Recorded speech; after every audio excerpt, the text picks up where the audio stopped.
मन ठीक हो जाए तो फिर सब ठीक होने लग जाता है। और मन बिगड़ गया, सब बिगड़ने लग जाता है। जिनका मन बिगड़ गया है उनका घर भी बिगड़ रहा है, परिवार भी बिगड़ रहा है, बिजनेस भी बिगड़ रहा है और उद्योग धंधे भी बिगड़ रहे हैं। मन बिगड़ता है तो आपकी हर चीज को बिगाड़ना शुरू कर देता है। ये मन का बहुत बड़ा खेल है और मन सबके पास है और बड़ा चंचल मन है। ये मन अगर बिगड़ गया तो साधु को भी बिगाड़ देता है। फिर वो साधु लंगोटी अचला खोल के और फिर से अंडरवियर चड्डी पहनता है, उसको विषय भोगों में गिरा देता है। और कितने साधु बिगड़े हैं, कैसे वो मन बिगड़ा है तब बिगड़े। इसलिए साधु को गुरु में श्रद्धा बहुत रखना चाहिए और गुरु भक्ति उसके अंदर पूर्ण होना चाहिए। और साधु को सत्संग, पूजा पाठ, अर्चना, वंदना, साधना, स्वाध्याय और सेवा में व्यस्तता बनाए रखना चाहिए। क्योंकि मैंने देखा है जो लोग ज्यादा बिगड़े हैं वे लोग वही हैं जो ज्यादा खाली रहते हैं। बच्चों को भी काम दीजिए। कोई 24 घंटे बच्चा आपका पढ़ नहीं सकता है। थोड़ा घर के कामों की ड्यूटी दीजिए, कंपलसरी कि तेरे को ही ये करना। लड़कियों को भी बिजी कर दीजिए थोड़ा, अन्यथा ये सब मोबाइल में बिजी हो जाएंगे। और मोबाइल में कौन क्या देखता है किसको क्या पता है। और मोबाइल के झूठे चित्र, मोबाइल में जितने चित्र हैं, गाय का चित्र आता है लेकिन उस चित्र से दूध नहीं मिल सकता है, गाय के चित्र से। और शेर का चित्र आता है, वो शेर तुम्हारा गला नहीं काट सकता। कोई स्त्री का चित्र आता है, वहां उस स्त्री को पकड़ के तुम घर में लाना चाहो मोबाइल के फोटो से वो नहीं आ सकती।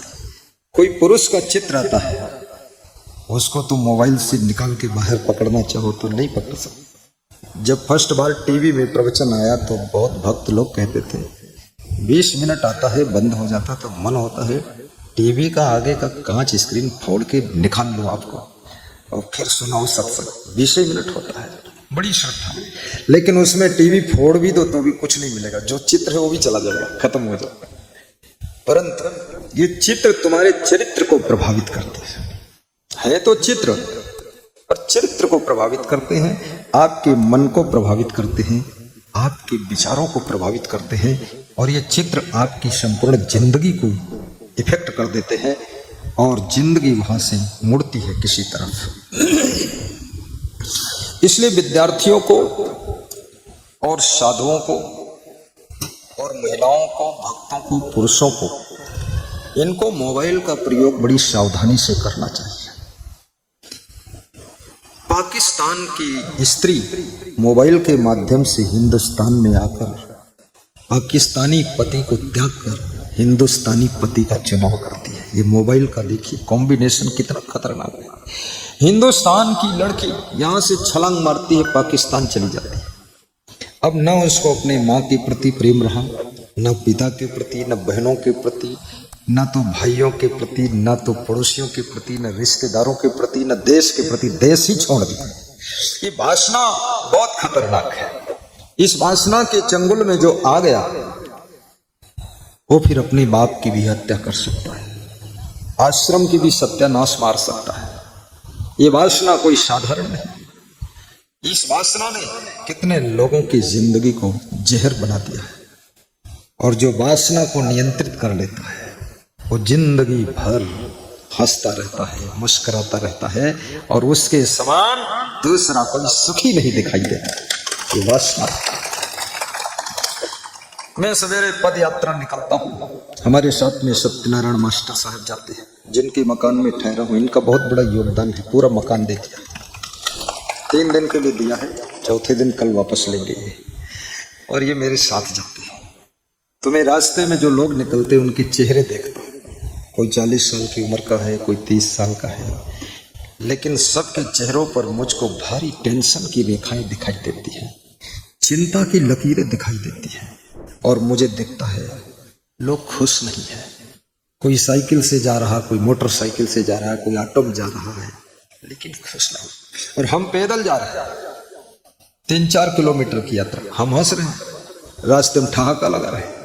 तो मैंने अपने आप से पूछा कि तुम्हारा ठहाका क्यों लगता है? तो मेरे भीतर से उत्तर आया कि तुमने विषहनी वासना को जीता है, इसलिए ठहाका लगता है, मुस्कान रहती है। बोलिए सदगुरु भगवान की जय। मन में जो गलत विचार उठते हैं उनको जीतने की कोशिश करो, ये भीतर का युद्ध है। और वासना के चक्कर में ये याद रखना, तुम बहुत पछताओगे, शिक्षा भी अधूरी रह जाएगी। जो करने के लिए तुम्हारा जन्म हुआ था वो भी अधूरा रह जाएगा। जिंदगी के किस्से अधूरी रह गए हो, खुद ही गाते हैं वासना वाले कि दिल के अरमां आंसू में बह गए, और कुछ बताते हैं जिंदगी के किस्से अधूरे रह गए। और बहुत मजेदार मुझे याद आ गया, वो लोग खुद ही गाते हैं बात, किस्से अधूरे रह गए, जिंदगी एक प्यास बनकर रह गई और हम भूखे रह गए, और जिंदगी गोबर बन गई, हम गोबर खा के रह गए। बहुत नालायक लोग हैं। तो जब तक शरीर में नया खून रहता है, जवानी चढ़ती है, मन पागल हो जाता है। जवानी राम को मिली थी लेकिन मन पागल नहीं हुआ था, इसलिए वो भगवान बन सके। जवानी विष्णु भगवान को भी मिली थी, मन पागल नहीं होने दिया, भगवान बन गए। जवानी परशुराम को भी मिली थी, बाल ब्रह्मचारी बनकर जवानी गुजार दिया, मन पागल होने नहीं दिया। ये जवानी तो सबको मिलती है, गरीब को भी, अमीर को भी, पशु को, पंछी को, कीड़े मकोड़ों को भी जवानी मिलती है। ये तो कुदरत गिफ्ट में जवानी देती है। और ऐसी जवानी सोचो, जवानी में आपको अपने जीवन की कहानी लिखना है, कितनी सुंदर कहानी लिखना है। तो विद्यार्थी का लक्ष्य विद्या अध्ययन का होना चाहिए, क्योंकि याद रखना, माता पिता इसलिए प्रेशर डालते हैं कि पढ़ाई करो, पढ़ाई करो, पढ़ाई करो, क्योंकि वह जानते हैं कि हमने पढ़ाई नहीं किया उसका नतीजा क्या है, या हमने कम पढ़ाई किया तो उसका हमें क्या भोगना पड़ेगा। इसलिए माता पिता हमेशा दिन रात मेहनत करके सेम टूटे फूटे चप्पल पहनकर तुम्हारी फीस चुकाते हैं। इस उपकार को भी याद रखो। गुरु भी अपने शिष्यों से कहता है, वैराग्य की पुस्तक पढ़ो, स्वाध्याय करो, स्वाध्याय करो, पाठ करो। क्यों कहता है? क्योंकि मन को कंट्रोल करने की शक्ति वहीं से प्राप्त हो, और जिसका मन कंट्रोल हो जाता है वो जहां भी जो भी कुछ भी करता है उसमें 100% सफल होता चला जाता है। सब मन का खेल है। साधु बनेगा तो साधु लाइन में सफल हो जाएगा। मन बस में हुआ कि आप टॉपर हो गए। मन की साधना है, मन को संभालना है। संभला हुआ मन, फिर तुम जो भी चाहते हो वो सब मन संभाल लेगा। पहले तुम मन को संभाल लो, फिर तुम्हारा मन इतना पावरफुल है कि वो टोटल संभाल लेगा। महिलाओं को भी अपने मन को संभालना है। अनावश्यक श्रृंगार भी मत करो, तुम ऐसे ही बहुत सुंदर हो। पुरुषों को भी ज्यादा खोपड़ी में बालों की डिजाइन मत बनाओ, आपकी खोपड़ी ऐसे ही बहुत सुंदर है। ज्यादा लीपापोती करोगे, इसमें क्रीम पाउडर, लिपस्टिक और गोबर ओबर लगाओगे तो और बदसूरत हो जाओगे, छीछा लेकर हो जाओगे। ऐसे ही सुंदरता बहुत है। और ये भी याद रखना, सुंदरता केवल शरीर से सुंदर कोई नहीं होता है, स्वभाव की सुंदरता वास्तविक सुंदरता है, चरित्र की सुंदरता वास्तविक सुंदरता है। राम सांवले थे, लेकिन उनके स्वभाव का जो वर्णन होता है कि राम का स्वभाव, जो राम का स्वभाव ऐसा था कि उनके स्वभाव से प्रभावित होकर के जास बड़ाई शत्रु करे, उनके शत्रु भी राम की बड़ाई करते थे कि इतना सुंदर स्वभाव है। और राम का मन बड़ा कंट्रोल था। सुपर्णखा आती है लंका से, राम के सामने जोड़ी लगाने का प्रस्ताव रखती है। राम इनकार कर देते हैं। शूर्पणखा सीता को भयंकर रूप दिखाती है। राम के इशारे से लक्ष्मण नाक काट देते हैं और शूर्पणखा खरदूषण से शिकायत करती है। खरदूषण लड़ने आते हैं, उनकी सेना का विनाश राम कर देते हैं। युद्ध की भूमिका बन चुकी है, लेकिन युद्ध की भूमिका का कारण शूर्पणखा की वासना है। ये काम वासना कितनी खतरनाक है। पृथ्वीराज चौहान जो शब्द विधि थे, इस काम वासना के प्रकोप से उनकी आंखें फोड़ी गई, वो मारे गए और मोहम्मद गोरी ने उनको बुरी तरह से मारा। इसलिए निवेदन है, क्रोध भी बहुत खतरनाक है। काम एस क्रोध एस रजोगुण समुद्भव महास्नो महापापमा, ये महाभूखे रहते हैं। इनको कितना ही सब भोग दे दो, कभी तृप्त नहीं होते। ये क्रोध, जिनको क्रोध ज्यादा आता है उनको क्या करना चाहिए? बहुत गुस्सा आता है, सुबह से लेकर शाम तक अपनी पत्नी पर बहुत गुस्सा रहते हैं। कितनी स्त्रियां अपने पति का क्रोध झेलते झेलते बूढ़ी हो गई, कमजोर हो गई, टेंशन में कि ये पति देव क्रोधी देव, और स्त्री का जीवन भी बड़ा पराधीन होता है। अब जिसके चक्कर में फंस गई, जो पति बन गया, बहुत दिन तक झेलती है, क्या करें। लेकिन क्रोध करने वाला पति हमेशा घर में गरीबी को लाता है। और जो स्त्रियों को बहुत क्रोध आता है, कभी बर्तन पटकती हैं, कभी झाड़ू तोड़ती हैं, कभी कपड़ा फेंक देती हैं और कभी कांच का प्याला फोड़ देती हैं, पति ये सब तमाशा देख करके डर जाता है कि कांच का प्याला फूट चुका है, अगला नंबर मेरी खोपड़ी फूटने का है। अब शांत रहो भाई, निकलो यहां से, यहां तो बहुत तांडव चल रहा है। कितने पति लोग अपनी तांडवकारी पत्नी से बहुत डरे हुए हैं कि क्या करूं, इतना गुस्सा आती, इतना गुस्सा आती। लेकिन किसी की गुस्सा से, किसी की क्रोध से अगर 1 मंजिल का मकान 6 मंजिल बन गया हो, तो उस क्रोधी को मेरी व्यास नदी भी धन्यवाद देती है और कहेगी कि तू और क्रोध कर, 12 मंजिल बन जाता। ठीक है, कोई विकास नहीं है। क्रोध करने से जो विकास होने वाला है उसमें भी रुकावट आती है। कई बार मनुष्य को आलस्य भी घेर लेता है, बड़ा ढीला ढाला, ढीला ढाला, ढीली ढाली, ढीली ढाली, हर काम में देर लगाना। देर लगाने की आदत, इसे टाइम पास करने की आदत कहते हैं। और समय अमूल्य है, शरीर को भी समय चाहिए। ये शरीर कितना समय मांगता है? 8 घंटा सोने के लिए शरीर मांग रहा है और आधा घंटा नहाने धोने के लिए भी मांग रहा है, 8.5 घंटा होगा। और ये शरीर अगर कड़ा काम करते हो तो ठीक, नहीं तो व्यायाम के लिए भी 1 घंटा मांगता है। व्यायाम को 9.5 घंटे होते। फिर ये शरीर कपड़े पहनने के लिए भी 15 मिनट मांगता है, खाने के लिए भी आधा घंटा सुबह, आधा घंटा शाम, आधा घंटा दोपहर। इस तरह से 12 घंटे तो ये शरीर ही लेना चाहता है आपका। मंजन करो, ब्रश करो, स्नान करो, चप्पल पहनो, जूता पहनो, पेंट बदलो, बुशर्ट बदलो, फिर ये घसड़ फसड़ दुनिया भर का, इसमें 12 घंटा चलेगा। अब काम कब करोगे? और 12 घंटे के बाद रात आ जाती है, इसलिए रात में लोग 12 बजे तक काम करते हैं, क्योंकि 12 घंटा तो हो गई इसी शरीर के पचड़े में, तो फिर रात में इसको लोग रगड़ते हैं। कोई हमारा हरिकेश यादव बिल्डिंग कर रहा मौर्य, रात में भी कहता कल देना है भाई खिड़की दरवाजा, बहुत सुंदर खिड़की दरवाजे बनाते हैं हरिकेश मौर्य, यही नाम है ना, बहुत बढ़िया। फिर हमारा महान भक्त राम श्रीमन मौर्य, वो रात में भी अंधेरे में भी सब्जी खोल के दुकान की, कोई भोला भटका जिसके घर सब्जी नहीं होगी तो ले जाए तो उसको दे दे। वो तो बड़ा दानी आदमी है। वो माता जी बैठी है साध्वी माता, उसको सब्जी भंडारे में पूरा दे देता है। और अभी भंडारे में सब्जी लाया और उसकी पत्नी वंदना करती रहती है, गुरुदेव दयाला धीरज आला, और सब्जी का ठेला ले जाओ। हाँ, गुरुदेव से आशीर्वाद मांगते हैं। दानी, एक सब्जी बेचने वाला व्यक्ति गुरु का इतना बड़ा भक्त है, कुछ होने वाला है उसके घर में, उसकी बेटी को, उसके बेटे को। मैं अपने गुरु से आशीर्वाद मांगता हूं कि तेरी तपस्या, तेरी भक्ति राम सुरेमन सफल हो और बेटा बेटी बहुत बड़ा कुछ बन करके दिखाए। बैठी, ऐसी श्रृंखला है।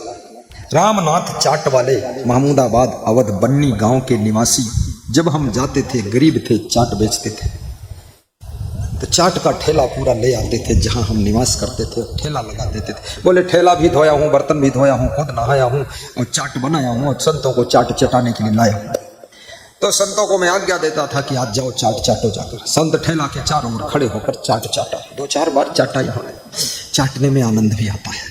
आप चाहे थाली चाटो, कटोरी चाटो, आए मन तो चटोरा ही है, चाटने में रस आता है। तो चाट को चाटा तो ऐसा आशीर्वाद फलित हुआ कि उसका लड़का बहुत बड़ा अफसर बन गया, इंजीनियर बन गया।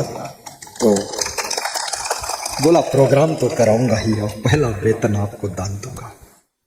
तो कुछ दे गया है, कारण दूसरे महीने में और दे देंगे, थोड़ा अपना भी काम चला ले।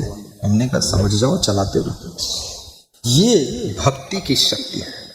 बच्चों को भी भक्ति में डूबना चाहिए। बचपन जब भक्ति में प्रवेश करता है तो ऐसे संस्कार मिलते हैं कि जवानी भटकने से बच जाती है, और जवानी जब भक्ति में एंट्री हो जाती है तो बुढ़ापा दुखी होने से बच जाता है, और जब बुढ़ापा भक्ति में डूब जाता है तो याद रखना, मरते समय किसी प्रकार की चिंता से तुम बच जाते हो और हंसते हंसते मृत्यु होती है। अगर बचपन निकल गया, जवानी निकल गई, बुढ़ापा आ गया, तो बुढ़ापे में भक्ति शुरू कर दो, क्योंकि देर हो रही है। जो समय निकल गया छोड़ो उसकी बात, अब जो बचा है उसको संभालो। बालापन सब खेल गवाया, जौन भये गुरु ज्ञान न भाया, तीसरे ही पन में संभल जाइए और गुरु जी के ज्ञान का मजा लीजिए। गा दूं कि ऐसे बोल के निकल जाओ? गा देता थोड़ा रस आ जाएगा। हाँ, ऐसे शक्कर फाँको तो वो आनंद नहीं है, लेकिन जलेबी बनाई दो तो ज्यादा टेस्ट है। अभी ऐसे शक्कर लाए कि सबका मुट्ठी मुट्ठी दो, बहुत कहे बस ऐसे हाथ जुड़े गए, आगे चले जाओ हम। लेकिन बर्फी बना के दे दो शक्कर वो, तो लपक के लोग ले लाओ लाओ कलाकंद, तो थोड़ा कलाकंद बना देता हूँ।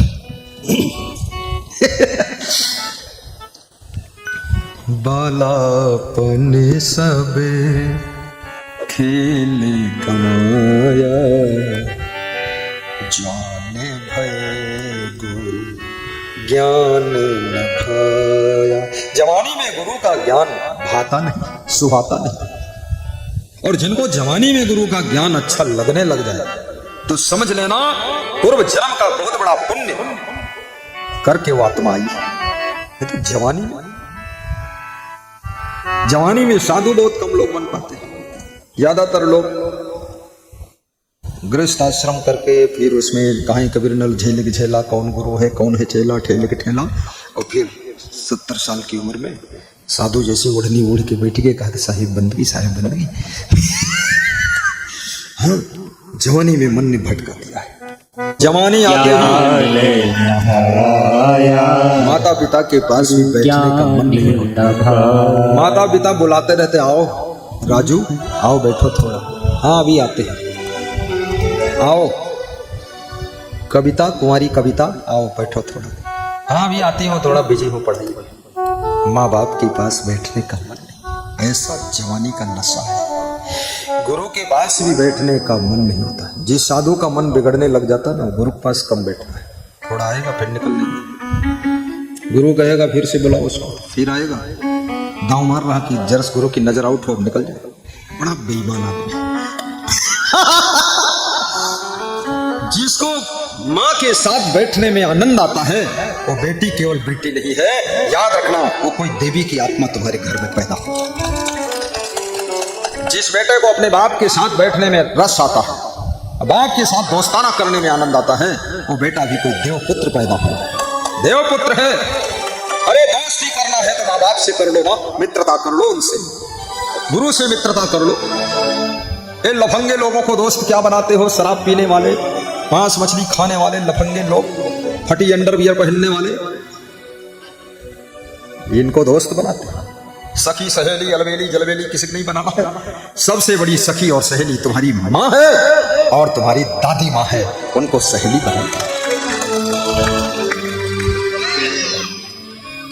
जय जय।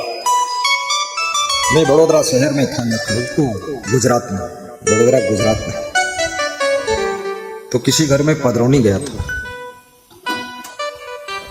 तो जो भक्त जी बुलाए थे उनका नाम था महान भक्त श्री रजनीकांत पटेल। तो उनके पास में एक और नवयुवक बैठा था, एक ही सोफा पर दोनों खड़े हुए, प्रणाम किया, स्वागत किया, फिर बैठ गए एक साथ। हमने कहा ये कौन है जनाब जो आपके साथ सोफा पर बैठे? बोले ये मेरा देव पुत्र है, हम दोनों मित्र की तरह रहते हैं, ये भी जवान हो गया है, मैं भी। तो हमने कहा ये आपके मित्र बनकर रहता है? बोले बचपन से ही मित्रता हो गई तो। बोले इसने दूसरे को मित्र बनाया ही नहीं और मैंने भी इसको मित्र मान लिया, पुत्र भी है मित्र भी है, 2 in 1 है ये, 2 in 1, 2 में 1 में 2 मॉडल, पुत्र और मित्र। लड़का बोला कि हमारे पिता से बड़ा कोई मित्र कौन मिल सकता है, इतना हितैषी मेरा पिता। बैंक में सर्विस करते थे, कैशियर थे। उन्होंने कहा गुरुजी छोड़ दो सर्विस। होने का क्यों? बोले इसमें मन नहीं लगता है। क्या करोगे फिर? बोले बिजनेस। तो हमने कहा देख लीजिए, टटोल लीजिए, साल 2 साल टटोला, फिर छोड़ दिया। अब इतना बड़ा बिजनेस किया है, 10 मकान बड़ोदरा में बनाया बिजनेस में, और पिता पुत्र दोनों बिजनेस कर रहे हैं। पिता पुत्र साथ साथ काम करो और पिता की भावनाओं का अध्ययन करो। इंग्लिश का अध्ययन करते हो तुम, केमिस्ट्री, बायोलॉजी, बॉटनी, ये रीडिंग करते हो, लेकिन अपने माँ बाप को भी जरा रीडिंग करो कि उनकी जिंदगी की किताब में उन्होंने क्या लिखा है। उन्होंने यही लिखा है कि मेरा अध्याय तो पूरा हो गया, हे भगवान अब मेरे बेटा और बेटी का अध्याय बहुत सुंदर बना देना, जीवन का अध्याय। तुम तो रीडिंग तो करो और माँ बाप के उपकार को सदैव मानो, गुरु के उपकार को मानो। हमारे महान भक्त श्री हरदयाल साहू जी कह रहे थे, ये खड़े हैं देखो, कह रहे थे सब आपकी कृपा से ही हो रहा है, बस दिन रात भजन करता हूँ आपका और उन्नति हो रही है। और भक्ति में वो शक्ति है, भक्ति कभी आपको गरीब नहीं होने देगी। आप ये मत सोचना अरे साधुओं के चक्कर में फंस गए, कंगाली आ जाएगी, खाम खान लफड़ा, हर समय वंदना पूजा करते रहो। नहीं नहीं, सच्ची भक्ति कंगाल को भी माला माल बना देती है और सच्ची साधुता वो आश्रम को भी माला माल बना देती है। आश्रम भी कंगाल नहीं रह सकती, बस सच्ची भक्ति और सच्चा वैराग्य हो। संत में यदि सच्चा वैराग्य है। हमारा आश्रम बहुत गरीब था, वहां साइकिल थी बस। मैं साइकिल से कम 5 साल तक 6 साल तक लखीमपुर जाता था, हफ्ते में 3 दिन, 25 किलोमीटर जाना, 25 आना, 10 किलोमीटर अंदर कोई काम, 60 किलोमीटर साइकिल में चला। मैं न चलाऊं तो मेरे गुरु को चलाना पड़ता था, तो मैंने कहा मैं ही चलाता हूं, तुम रहने दो, रहो आश्रम में, क्योंकि शोभा नहीं देता है मैं शिष्य बनाओ और आप साइकिल चलाओ। तो बोले तुम कर लोगे? हमने कहा हम सब कर लेंगे, जो बिगड़ेगा बता देना। तो 60 किलोमीटर साइकिल चला कर आते थे, फिर रात में पाठ करते थे, फिर भोजन करते थे। ऐसी नींद आती थी, कभी पलंग पर सोए तो नीचे लुढ़क के गिर भी जाते थे। ये सबकी नींद वो याद आता है। तो सच्चा वैराग्य था, कोई लफड़ा नहीं, कोई पछड़ा नहीं, कोई आकर्षण नहीं, कोई तकलम नहीं, तो विकास हो गया। भक्त के अंदर सच्ची भक्ति है तो उसके घर का विकास होगा, घर भी सुंदर बनेगा और गुरु के आशीर्वाद से एक दिन कार भी आएगी और महल बनकर खड़ा होगा। सच्ची भक्ति करो, सच्ची भक्ति में बहुत बड़ी शक्ति है और संत के सच्चे वैराग्य में अरे क्या बात, बहुत बड़ी शक्ति है। वैराग करके देखो तो सच्चा वैराग्य, ये लब्बड़ झब्बड़ वाला काम नहीं कि साधु भी बन गए फिर वहाँ घर में जाकर के और भाभी से मुलाकात कर रहे कि भाभी तुम्हारा नाम आज से भाभो है। भाभी को भाभो बना रहे और फिर घर में घुस गए, फिर वहाँ जा करके सब नाती और नतनी पत्नी और सबका ढूंढ ढूंढे सम्मा थोड़ा थोड़ा लोन डालत चले जा रहे हैं। ये वैराग्य तुम्हारा कचडिल्ला वैराग्य, दमदार नहीं है। अरे उनको अपनी जिंदगी जीने दो, करने दो, वो सब होशियार लोग हैं, तुम ही गधेड़ू माइंड हो, वहां घुसे पड़े फालतू। बहुत ज्यादा होशियार बनते तो साधु ही ने बनते, वही तुम तिकड़म बनाते रहते। अब साधु बने हो तो एक लाइन संभालो ठीक से, वहां घर में क्या टांग फंसा रहे फालतू। उनको करने दो, तुम्हारे भाई भी सब बुद्धिमान है, फिर उनके भाग्य है, सब ठीक है, किस्मत है, हो जाएगा।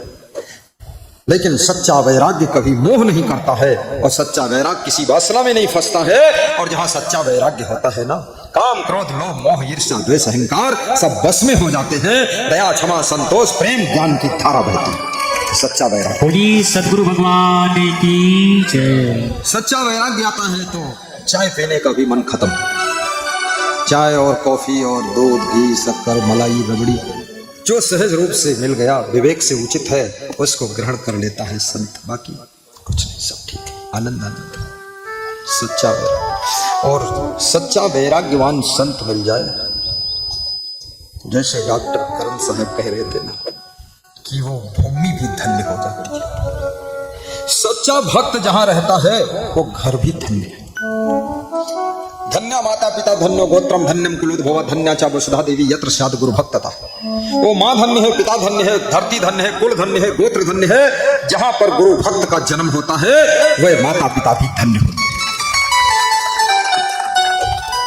वीर शिवाजी के कारण उनकी माता को जाना जाता है जीजाबाई। मीराबाई के कारण राजस्थान मेवाड़ मारवाड़ को जाना जाता है। देखिए, राम के कारण अयोध्या नगरी पूजी जाती है, कृष्ण के कारण मथुरा पूजी जाती है।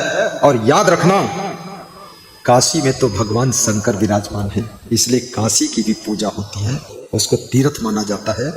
ऐसा जहां पुत्रवती युवती जगत सोई रघुपति भगत जास सुत होई नतर बांझ भले बाद बियानी राम विमुख सतते हित हानि।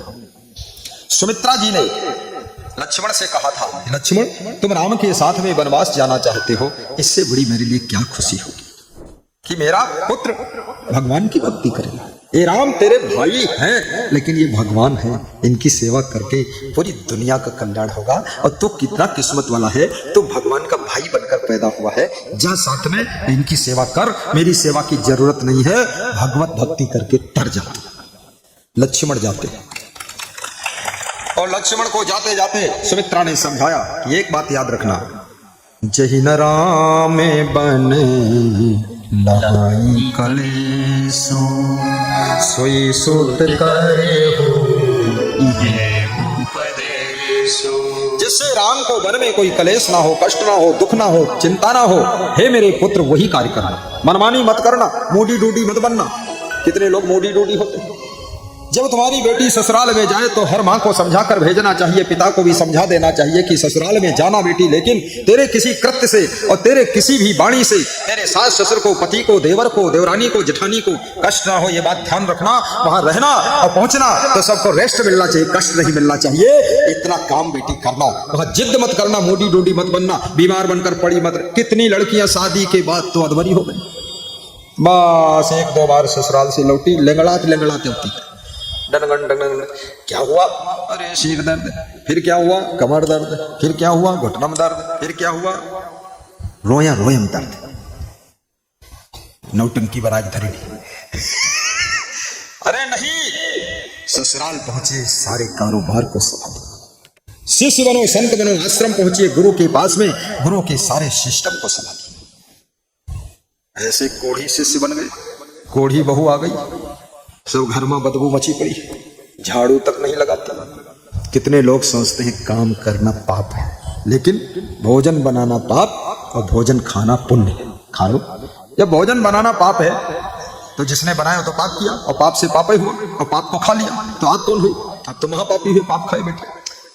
सब काम करो, काम करने से स्वास्थ्य अच्छा रहता है। व्यायाम भी करो। मैं तो कहता हूं हर लड़की को एक 5-6 फीट की रस्सी रखना चाहिए और सवेरे 10 मिनट कूदना चाहिए रस्सी पे। सब लड़कियां कूदे, बहुओं को भी रस्सी लेकर ससुराल जाना चाहिए और वहां कमरा बंद करके 10 मिनट कूद लो। हमारा एक साधु कह रहा था, मैं आपके साथ पदयात्रा ना जाऊं, आपका भोजन बनाना है, मैं यही कूद लेता हूं। मैंने कहा तू कैसे कूदता है? बोले आपने सिखाया तो कूदना, कूदता हूं मैं, 10 मिनट कूद देता, हो जाता है। आपके साथ जाने में 1 घंटा लग जाता है, तब तक मैं आपका भोजन रेडी कर देता हूं। तो मैं ना जाऊं, मैंने कहा आज चलो, आज मत कूदो, फिर कल कूद देना। बोल रहा तो मैं कूद देता हूं। अरे जो कूदेगा नहीं, उछलेगा नहीं, व्यायाम नहीं करेगा, दौड़ेगा नहीं, उसके शरीर में ना जाने क्या क्या बीमारियां पैदा हो जाएंगी। इसलिए सबको कूदना जरूरी है। 60 साल की उम्र वाली महिलाएं भी रस्सी ले लो, थोड़ा धीरे धीरे कूदो, दरवाजा बंद करके, सबके सामने मत कूदो, अभ्यास करो। ये सब नोहरे नोहरे चलना और दर्द बताना और दुनिया भर का बवाल फालतू। कूदना है, आप देखना कूद के रात में कूद जाओ, छत से मत कूदना, फर्श पे कूदना है। कितना साधु बहुत रोगी दोखी पड़ा हुआ है, बहुत बीमार रहता है, क्योंकि कुछ करता ही नहीं है। ऐसा चेहरा बदसूरत हो गया, बिना कुछ किए शरीर बदसूरत होता है, रूप रंग बिगड़ता है इसका, एकदम भदभद हो जाएगा, भालू जैसा मुंह हो जाएगा, कमजोरी आ जाएगी, शरीर में खून का दौड़ान बंद हो जाएगा। इसलिए व्यायाम जरूरी, एक्सरसाइज जरूरी। किसी के पर्चे में डॉक्टर ने दवा लिखा, 5 दवा लिखा और नीचे कुछ और 6ठी दवा लिखा, तो 5 दवा मेडिकल स्टोर में मिल गई, 6ठी दवा ढूंढ रहे थे, थोड़ा घसीट में लिख दिया, दवा मिल नहीं रही थी, पूरा शहर छान डाला, हर मेडिकल स्टोर पर गए, दवा नहीं मिली, तो डॉक्टर के पास फिर गए, बोले डॉक्टर साहब ये नीचे वाली दवा समझ में नहीं आती, किसी मेडिकल स्टोर वाले को इसको बताओ, क्या फिर साफ साफ लिख दो। डॉक्टर ने कहा मूर्ख, ये दवा नहीं है, एक्सरसाइज लिखा, एक्सरसाइज को। बोले हम तो दवाई ढूंढे 3-4 दिन। हर मरीज चाहता है गोली कैप्सूल खाकर ठीक हो जाओ, एक्सरसाइज न करना पड़े। एक्सरसाइज तो करना ही पड़ेगा, व्यायाम करना पड़ेगा, सम्यक व्यायाम, सम्यक कर्म, सम्यक आहार, सम्यक ज्ञान, ये आवश्यक है जीवन के लिए। तो विद्यार्थी को भी व्यायाम थोड़ा करना चाहिए। व्यायाम करने से ब्लड सर्कुलेशन तेज होता है, खून गर्म हो जाता है, शरीर का ठंडापन खत्म हो जाता है और बुद्धि प्रबल हो जाती है। इसलिए व्यायाम करो। आप दुकानदार हैं, दुकान पर बैठे रहते, दिन भर बेचते थे सामान, आप भी थोड़ा व्यायाम करो, सुबह कर लो। कितने दुकानदारों का मुंह ऐसे हो गया है, क्या करो, बिल्कुल बर्बाद हो गए, 60 साल से बैठे। व्यायाम दुकानदार को भी करना चाहिए, और महिलाओं को तो कंपलसरी बस प्राणायाम करो। ये दुनिया का झमेला कभी कम होने वाला नहीं है, व्यस्तता हमेशा रहेगी, जो करती हो ये सब करना ही पड़ेगा, करना ही चाहिए, और कर रही हो, करोगी, करती रहोगी, इसमें जिंदगी बीत जाएगी। लेकिन अगर बीमार हो जाओगी तो कोई दुख दर्द बटाने वाला नहीं है, केवल दवा लाकर लोग दे देंगे, बाकी दर्द दुख सब सहना पड़ेगा। इसलिए बेटियों से निवेदन है, माताओं से निवेदन है, कृपया ये झंझट छोड़ करके आधा घंटे समय निकाल करके रस्सी पर उछल कूद कीजिए, प्राणायाम कीजिए, थोड़ा व्यायाम कीजिए, थोड़ा कड़ा काम कीजिए, और फिर थोड़ा आराम भी कीजिए, तब जिंदगी सही है। शुरू करो। हमारे साथ में एक साधु है, उसने बहुत डॉक्टरों को दिखाया, सबको दिखाता था, डॉक्टर साहब हमारे यहाँ दर्द होती है। डॉक्टर बोले तेरे क्या हुआ? बोले पेड़ गिर गया, लेकिन पेड़ टूट गया, हमारी रीढ़ नहीं टूटी गुरु, लेकिन दर्द होता है। तो डॉक्टर देखता था तो ऐसे करता था डॉक्टर, तो एमआरआई दिखा देता था डॉक्टर, और आंख चढ़ जाती थी उसकी। तो एक डॉक्टर ने उसकी एमआरआई देखा, उठाए फाइलों की फेंक दी। तो हमने कहा डॉक्टर साहब फाइल क्यों फेंका? कहीं बहुत बेवकूफ आदमी है, इसकी कोई रोग नहीं है, ना बीमारी है, ना इसकी कोई दवा है, उनके क्या करना? कहीं नहीं, इसको एक्सरसाइज करना पड़ेगा। 20 डॉक्टरों को दिखाया, 2-4 बार एमआरआई कराया, सब डॉक्टर एक्सरसाइज बताया, लेकिन वो इतना पहलवान है कि एक्सरसाइज 4 दिन करता है, फिर नहीं करता है, फिर 6 दिन करता, फिर बंद कर देता। तो हमने उसको समझाया कि शिष्य बने हो और साधु बने हो, दुख भोगने के लिए नहीं बने हो। जब गुरु समय दे रहा है 1 घंटा व्यायाम कीजिए, तो तुम्हें क्या परेशानी? तब की शुरू किया है, तब सीधे थोड़ा चलने लगे और दवा खा बंद कर दी। इस दवा खाई सब मुंह करिया करिया होगा, कालू डोम सब फटफटाई गया, चेहरा माथे फूल गई, काली कलोटी। हमने कहा क्या हुआ? बोले आपकी दुआ और डॉक्टर की दवा, यही हुआ। हाय बुआ। दुनिया भर का झंझट पचड़ा पालना ठीक नहीं, स्वस्थ रहना भी जरूरी है और मन को प्रसन्न रखना भी जरूरी है। और चौपाई रामायण की याद कर लो, पुलिस जवानों को भी बता देता हूं, कितना भी संभालो दुनिया में, कुछ भी कर लो, आप राजनीति करो, ये करो वो करो, लेकिन होई है वही जो राम रच राखा, और को कर तर्क बढ़ावे शाखा।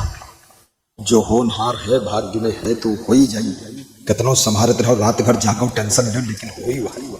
इसलिए चिंता छोड़कर गहरी नींद भी लिया करो, और प्रवचन सुनते सुनते सो जाओ। और एक दिन मृत्यु होगी, सबकी होगी। जिस दिन आंख बंद होगी, लौट कर घूम कर देखने नहीं आओगे कि घर का क्या हाल है, घर वाले क्या हाल है, घर वाले का हाल है, और लड़का और बहू, पोती पोता, ऊपर वाला कमरा छत फटी रहे क्या हाल है, और गाड़ी एक्सीडेंट पड़ी रहे क्या हाल है, कुछ देखा ही नहीं हो, न याद रही। और ये शरीर भी यही छोड़ दोगे, इसको चिता में लोग जला देंगे।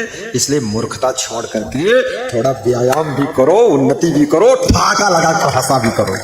ये सब बवाल में हर समय मुंह ऐठे ऐठे लार चुआवत बैठे, एक छत्तीसगढ़ में भगत मिला, बड़ा होशियार था, प्रिंसिपल था, हमारा बहुत प्रेमी था।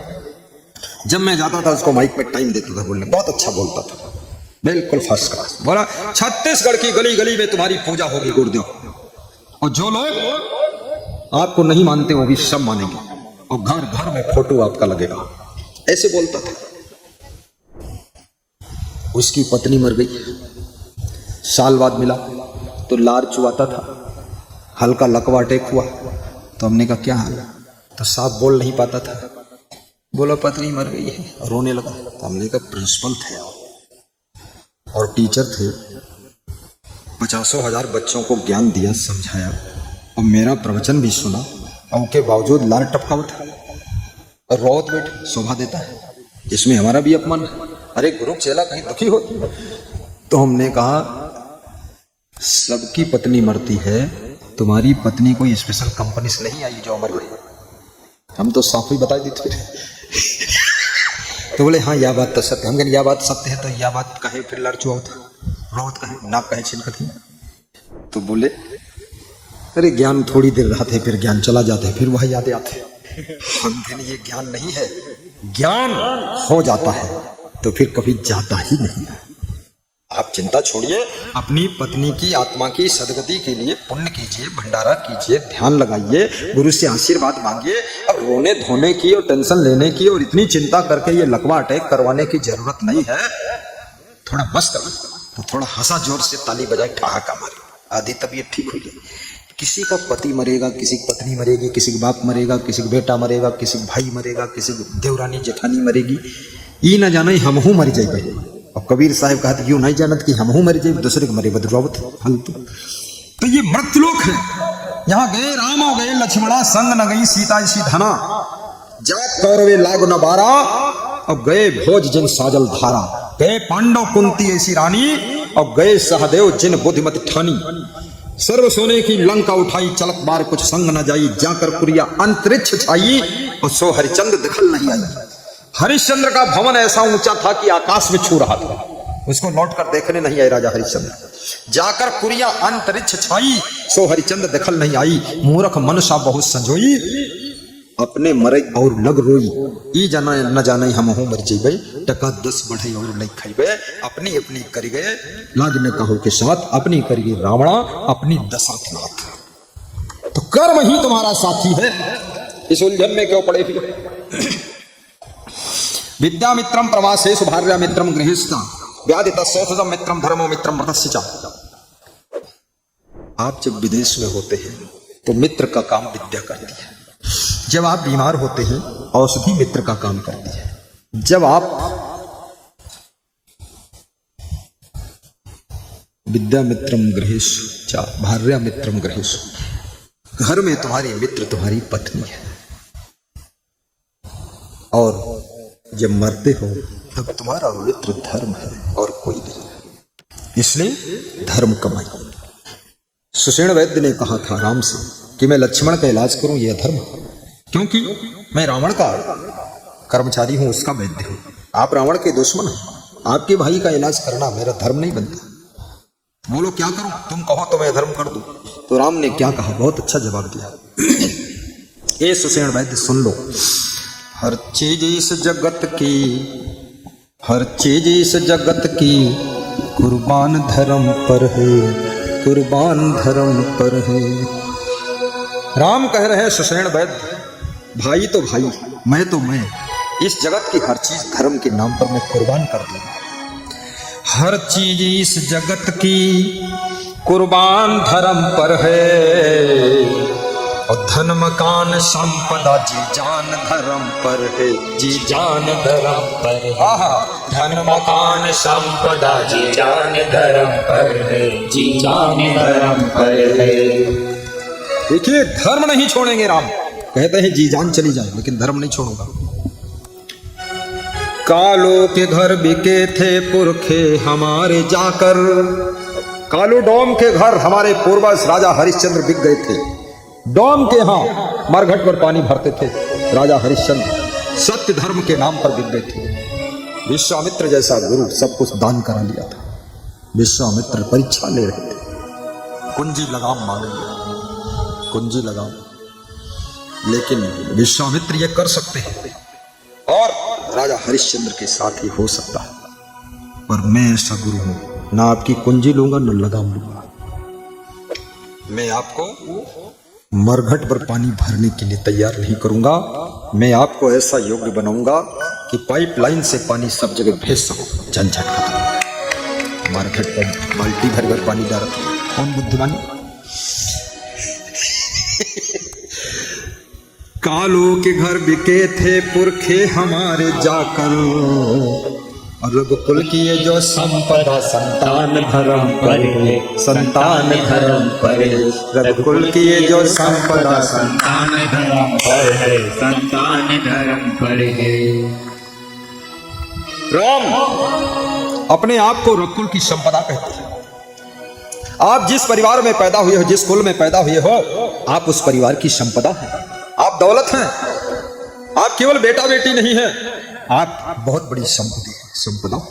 और जिस देश में तुम पैदा हुए हो, देश की संपदा तुम हो, इसलिए देश के हित में काम करना। रघुकुल की ये जो संपदा संतान धर्म पर है, संतान धर्म पर है। रघुकुल की ये जो संपदा संतान धर्म पर है। हर चीज इस जगत की कुर्बान धर्म पर है, कुर्बान धर्म पर है। हर चीज इस जगत की कुर्बान धर्म पर है, कुर्बान धर्म पर है। धन मकान संपदा जी जान धर्म पर है, जी जान धर्म पर है। राजा हरिश्चंद्र का नाम इसीलिए हुआ, सत्यवान हरिश्चंद्र। बहुत दानी थे। फिर उनको सब वापस मिल गया, ऐसा कुछ नहीं है, लेकिन परीक्षा थी। आगे क्या हुआ? अवसर अगर मिला तो दिखलाएगा राघव। ए सुसेन वैद्य, अगर अवसर मिला, टाइम मिला, वक्त मिला तो मैं भी दिखाऊंगा कुछ। क्या दिखाओगे? अवसर अगर मिला तो दिखलाएगा राघव। क्या दिखाओगे राघव? सुन लो वैद्य जी आगे जो बोलने जा रहा है।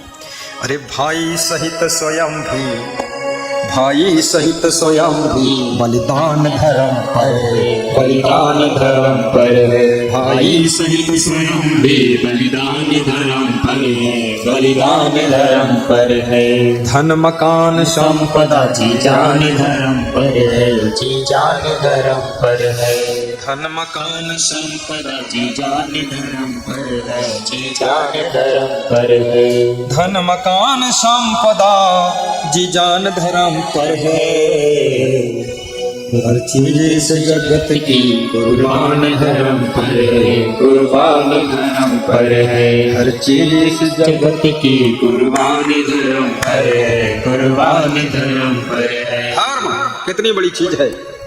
एक पत्नी का धर्म, पति का धर्म, पुत्र का धर्म, पिता का धर्म, माँ का धर्म, दादा का धर्म, पड़ोसी का धर्म, देश धर्म और इंसान का धर्म, मानव का धर्म, भाई का धर्म, बहन का धर्म, गुरु का धर्म, शिष्य का धर्म, सेवक का धर्म, दुकानदार का धर्म, ग्राहक का धर्म। हर व्यक्ति अपने अपने धर्म पर अडिग हो जाए तो संसार स्वर्ग बन सकता है, संसार स्वर्ग बन सकता है। बोलिए ज्ञानदाता सद्गुरुदेव की जय। पिछले गांव में जहां सत्संग था मेरा, मनेहरू गांव के पास, रायबरेली जिले में, पूरे लालू गांव, शिवमोहन यादव जी मेन आयोजक थे। वहां किसी का मोबाइल छूट गया, कोई ला करके दिया भी ये मोबाइल किसी का रह गया। यही तो धर्म है। पुराने चप्पल छूट गए, वो भी चुराई पहन ले लो, यही है धर्म। किसी की सुई लेना ही नहीं, लालच करना ही नहीं। महान भक्त राजा साहेब देवरी सागर जिला के निवासी कह रहे थे कि मेरे पिता ने कहा था बेटा कभी लालच न कर। बोले गुरुदेव, मैं एक दिन जा रहा था तो रास्ते में 20 रुपये पड़े रहे, तो हमें लालच नहीं हुआ, तो हमने उठा लिया गुरुजी। और ये नहीं लोगों को बताया भाई किसका गिरा है ले लो, अपने जेब में रख लिया। बोले जब गुरुजी हम घर लौट कर आए तो हमारे 200 रुपया कहूँ गिर गए तब तक। तो हमने पिताजी से बताया तो पिताजी ने कहा रे मूर्ख, मैंने कहा था लालच ना करना। 20 का लालच किया, 10 गुने गिर गए 200। लालच बुरी बला है, आबला पकड़ गला नरक में ले चला। तब से गुरुजी हम बहुत बड़े बड़े पदों पर रहे हैं, हम लालच कभी नहीं करना है। और बस आपका सत्संग सुनता हूँ, और मेरे पास में पूर्वजों की दी हुई संपत्ति भी बहुत है, उसमें बहुत सारी दान भी दे दिया। आप आश्रम बनाओ, आपको दे दूँ। हमने कहा हम वहाँ नहीं बनाएंगे, इसलिए क्योंकि बहुत दूर भी है और समझ में कम आता है। आश्रम बनाना है तो आश्रम चमकाना पड़ेगा, ऐसा नहीं बनाए कब्र खाना डाल दो। आश्रम को चमकाना पड़ेगा। घर बनाओ, भले ही एक कमरा कम बनाओ, लेकिन चमका एक बनाओ, बढ़िया सुंदर टाप का। ऐसा नहीं कि सबों के पपरा फूट पड़ी हैं प्लास्टर के और ईंटें उखड़ी पड़ी है और तुम्हारे पाँव टकराती है और कुछ सुधार नहीं पाए हो। शुद्ध साई काम करो। राजा साहब लालच की बात बता रहे थे, इसलिए कभी किसी का लालच ही मत करो। जिसका जितना हिस्सा है, भाई का भाई को दे दो, बहन का बहन को दे दो, अपना अपने पास ले लो। 1 रुपया उसमें से भी दे दो, झंझट खत्म करो। फिर देखना गुरु का कितना बड़ा प्रभाव तुम पर आएगा। रुपया की कमी ही नहीं होगी। बेईमानी के चक्कर में ही मत पड़ो। कितने लोग तो भाई के साथ भी बेईमानी कर लेते हैं। भाई रोता घूम रहा, बेईमानी कर लिया। कभी मत करो, जरूरत नहीं। आपकी किस्मत इतनी बुलंद है, सब मिलने वाला है। भगवान राम कहते हैं कि भाई सहित मैं बलिदान हो जाऊंगा, लेकिन धर्म छोड़ने के लिए ना आपसे कहूंगा ना खुद छोड़ूंगा। सुषेण वैद्य ने कहा कि फिर तो मैं वैद्य हूँ, वैद्य का धर्म होता रोगी का इलाज करना, शत्रु मित्र का भेद करना वैद्य का धर्म नहीं है, इसलिए मैं लक्ष्मण का इलाज करूंगा। और संजीवनी बूटी मंगाकर पेश कर उनके मुख में डाला। लक्ष्मण को होश आ गया, तालियां बज गई, रामाधल में खुशियां फैल गई कि लक्ष्मण फिर से उठकर बैठ गए।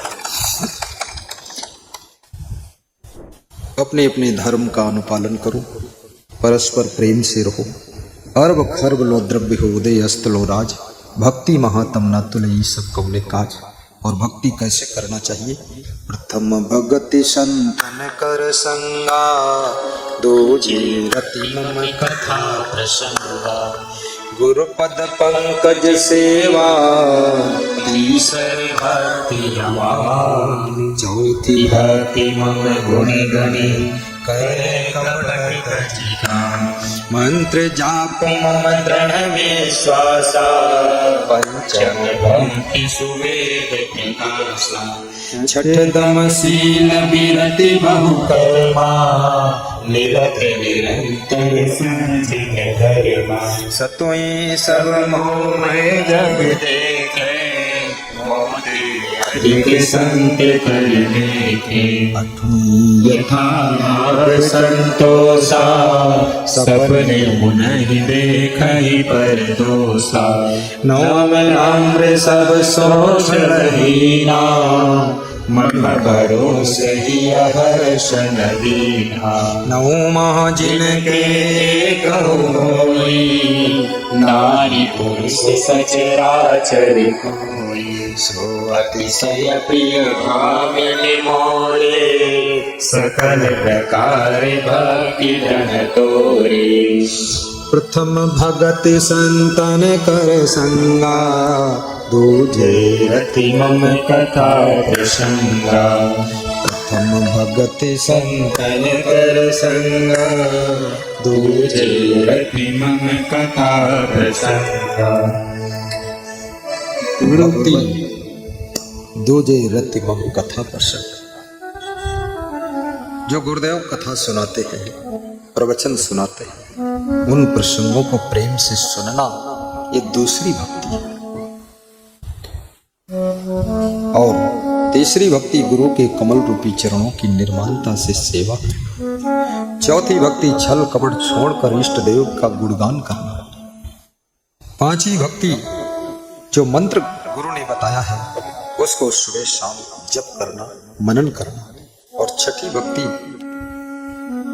मन इंद्रियों को बस में रख करके सज्जनता के पथ पर चलना। सातवीं भक्ति जगत के समस्त नर नारियों में राम और सीता का रूप देखना और संतों को उससे अधिक समझना।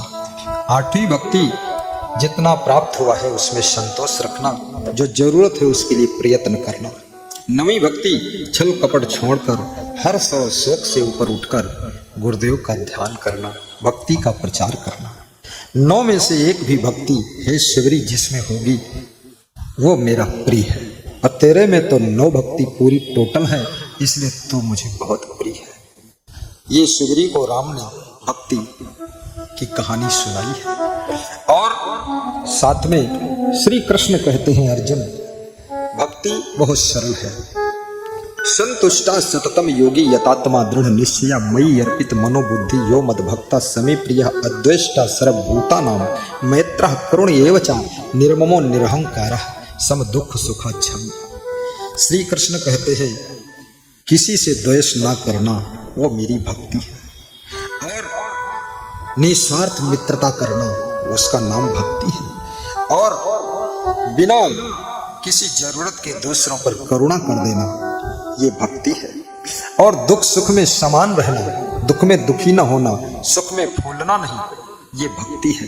और निर्ममो ममता न करना, निरहंकार अहंकार न करना, ये मेरी भक्ति है। और क्षमा मांग लेना और क्षमा कर देना, ये मेरी भक्ति है। और हर हाल में संतुष्ट रहना, खुश रहना, ये मेरी भक्ति है। ऐसा श्री कृष्ण भगवान कह रहे हैं। प्रेम की बात कृष्ण समझा रहे हैं कि सबसे प्रेम रखो, ये नफरत मत फैलाओ, एक दूसरे का ध्यान रखो, मत मजहब के नाम पर, नमाज और प्रार्थना के नाम पर उपद्रव मत खड़ा करो। दुनिया भर का झंझट लोग भक्ति के नाम पर करते हैं, भक्ति का ज्ञान ही नहीं। कोई मंदिर में घुस के नमाज पढ़ता है, कोई सड़क पर नमाज पढ़ता है, कोई कहाँ क्या बवंडर बनाता है।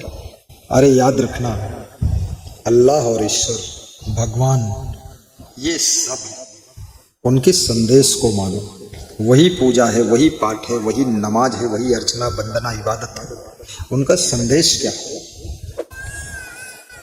परस्पर प्रेम से रहो, किसी माता बहन को अपमानित मत करो, और किसी का सर काट करके अपने मजहब में शामिल करने की कोशिश मत करो, और जियो और जीने दो का फार्मूला लेकर चलो। दयालु दिल बनाओ, बिस्मिल्लाह रहमानी रहीम, ये अल्लाह रहम करने वाला है, तो आप भी तो रहम दिल बनो, तभी तो काम बनेगा। गुरु से गुरु मंत्र भी लो, गुरु नाम भी लो, नामदान सुनो, उनकी माला पहनो, शाकाहारी बनो, नशा व्यसन से दूर रहो, और घर की उन्नति भी करो। धनवान भी बनो, गुणवान भी बनो, महान बनो, चरित्रवान बनो, बुद्धिमान बनो, अच्छा मकान भी बनाओ, अच्छी गाड़ी भी रखो, सुख सुविधा से जिंदगी जियो, खाने पीने का प्रबंध भी अच्छा रखो, साफ सुथरे कपड़े पहनो, इसका नाम भक्ति है। गंदगी में रहना ये भक्ति नहीं है। हर जगह भक्ति में बताया गया है, शुचि दक्षा उदासीनो गतव्य था सर्वारंभ परित्यागी यो मद भक्ता समी प्रिया अनपेक्षा शुचि दक्षा। शुचि माने पवित्र रहना, ये भक्ति का मूल तत्व है। साफ सुथरा रहना चाहिए, गंदा नहीं रहना चाहिए। तंबाकू मत खाओ, कितने लोग तंबाकू जो खाते हैं तिनके गिरते दांत, पाचन क्रिया बिगड़ती, सड़ जाती है आंत, सड़ जाती है आंत की थोथो थोकत बंदा, घर आंगन दीवाल जहाँ बैठे तहाँ गंदा।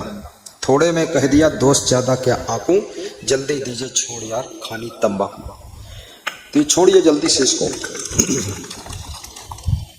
फिर गांजा जो जन पियते हैं जियत बहुत दिन नाय, सांस नली फेफड़ा में धुआं जाए जम जाए, और धुआं जाए जम जाए, खून हो जाए बिकारी, उपजाए नाना व्याधि रात दिन कबाद जाए, निद्रा होए हराम, एक दो के नहीं नेत्र कितनों के रांझा, और बुद्धि का किया विनाश, छोड़िए पीना गांजा, छोड़िए पीना गांजा। गांजा पीते पीते आंखें सब चली गई, तो गांजा से भी ऊपर उठो, गांजा तुमको गांज देता है। शराब भी मत पियो। जितने लोग नहीं डूबे हैं नदियों के पानी में, जितने लोग नहीं डूबे हैं समुद्र के लहराते पानी में, जितने लोग नहीं डूबे हैं कुओं के पानी में, उससे भी करोड़ों गुना ज्यादा डूब चुके हैं बोतलों के बंद पानी में, बोतलों के बंद पानी में। शराब पीना मना है। हमेशा 2 चीजों में ध्यान लगाइए, उन्नति और भक्ति। भक्ति करोगे शांति भी मिलेगी, उन्नति भी होगी। उन्नति में मन लगाओगे तो मन इधर उधर तुम्हारा विचलित नहीं होगा, बहुत सुखी रहोगे। और अपने घर के बुजुर्गों का भी सम्मान करना। वृद्धों सेविना आयुर्विद्या यशु बलम चत्वारि संप्रवर्धते, ये 4 चीजें बढ़ती हैं बूढ़ों की सेवा करने से। अभिवादन शीलस्य, जो बुजुर्गों को अभिवादन करता है, उनकी सेवा करता है, आयु विद्या यश और बल बढ़ जाता है। इसलिए बुजुर्गों का आदर करना। और कहते हैं जो ज्ञान में बड़ा है उसका भी आदर करो। भागवत कहती है जो लोग बुद्धि में बड़े हैं उनका भी आदर करो, जो लोग धन में बड़े उनका भी आदर करो, जो लोग पद में बड़े उनका आदर करो, जो रिश्ते में बड़े वो भी बड़े हैं उनका आदर करो, और जो लोग उम्र में बड़े हैं उनका भी आदर करो। क्योंकि दूसरों का आदर करने वाला व्यक्ति हमेशा आदर को प्राप्त होता है, कभी उसका निरादर नहीं होता है। इसलिए सबको सिया राम में सब जग जानी, करो प्रणाम जोर जो पानी। आप सबका कल्याण हो। व्यास गादी सबको धन्यवाद देती है।